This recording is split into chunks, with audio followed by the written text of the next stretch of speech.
Во понеделник со светличките декорации кои во моментов се наоѓаат во подрумските простории на општинската зграда ќе започне новогодишното украсување на Штип. Во нивното поставување ќе учествуваат вработени во повеќе институции.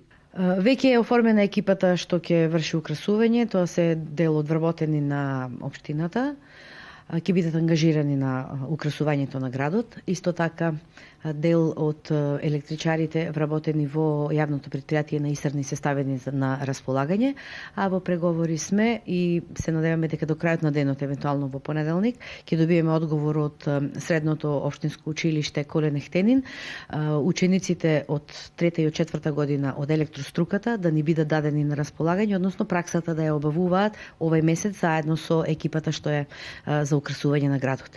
Освен со постоечките, годинава градот повеќе ќе блесне и со нови новогодишни декорации. Оваа година ќе биде украсувањето од постоечките украси, плюс веќе е во тек набавка на новогодишни украси во вредност од 320.000 денари.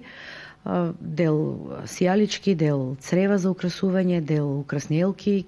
Ние тоа бараме, па ќе видиме што ќе ни биде понудено. Од Стојче Лазаров, самостоен референт за јавно-комунални дејности во општина Штип, дознаваме дека како и секоја година со украсувањето ќе се започне во централното градско подрачје. Градот ќе биде украсен како и минатите години, можеби нешто ако ги добиеме новите украси да го малку и изменеме тоа. Елката ќе биде поставена како и до сега на площадот. Започнуваме со украсувањето од централниот дел на градот, односно од улица Ванчо Праке, и продолжуваме према надврешноста. А какви се украси има на располагање и знаете ли што е порачено? Украси имаме на располагање мали украсни елки, лампиони, имаме